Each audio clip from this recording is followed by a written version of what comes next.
Le Parti communiste dans les années 70 avait-il quelque chose à voir avec le Front National? La polémique se poursuit après les propos de François Hollande. Pourtant, à y regarder de plus près, la comparaison est maladroite, d'autant qu'à l'époque, le Parti socialiste faisait campagne sur le thème du programme commun avec le PCF. Paul Bouffard.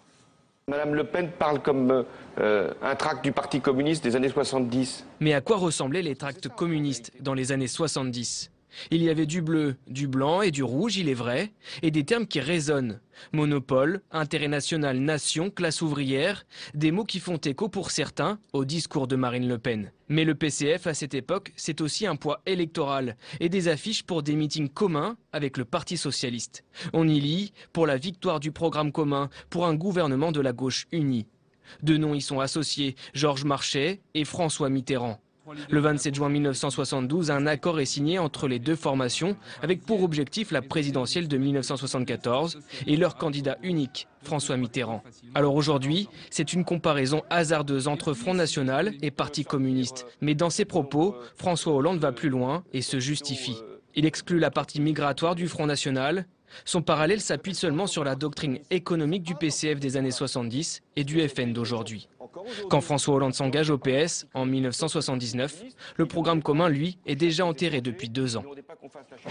Et pour parler de ces propos qui ont été jugés indignes par le Parti communiste français, Yann Brossa nous a rejoint sur ce plateau. Bonsoir, vous êtes adjoint à la maire de Paris en charge du logement et vous êtes membre du Parti communiste français. Merci d'être avec nous.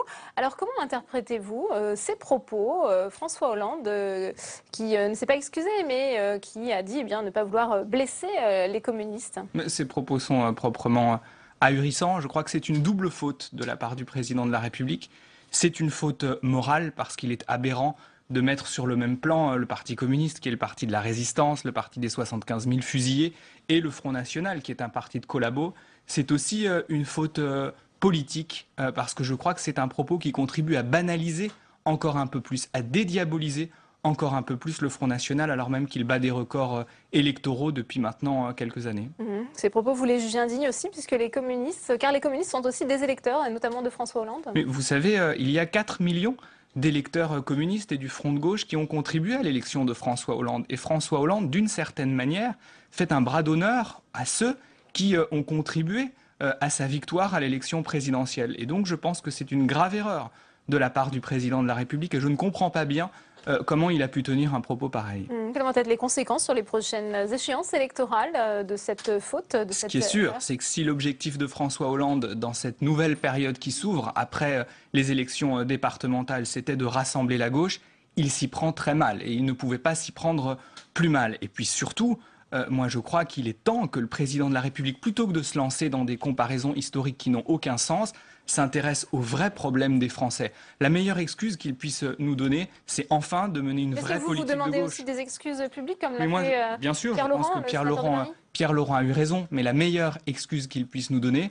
c'est de faire baisser le chômage, c'est d'augmenter le pouvoir d'achat des ouvriers, des employés, de ceux qui souffrent aujourd'hui. Bref, mener la vraie politique pour laquelle il a été élu. Est-ce que vous pensez que le Parti socialiste a lâché le combat face au Front National?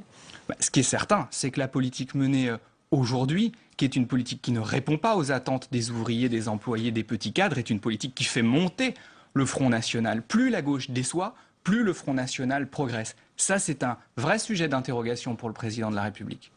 Il y a vraiment un divorce consommé, il n'y aura plus de gauche plurielle, comme on avait pu connaître cette époque entre 1997 et 2002 avec des communistes au gouvernement. Moi, ce que je constate, c'est qu'il y a localement des élus socialistes avec lesquels nous arrivons à travailler à Paris. Anne Hidalgo mène une majorité à laquelle je participe en tant qu'adjoint au logement et nous faisons de grandes choses. Ce que je regrette, c'est qu'au niveau national, François Hollande ne fait absolument pas cela et au contraire, il divise la gauche en menant une politique qui est une politique libérale. Est-ce que vous avez espoir que le chef de l'État revienne sur ses propos et s'excuse? Mais j'espère surtout qu'il va tirer toutes les conséquences des échecs électoraux qui se sont multipliés pour la gauche au cours des derniers mois. Depuis qu'il est président de la République, il y a des élections régionales bientôt. La meilleure réponse à tout ça, c'est enfin de mener une politique qui réponde aux attentes de ceux qui souffrent aujourd'hui de la situation économique et sociale. Merci beaucoup Yann Brossa d'avoir été notre invité ce soir.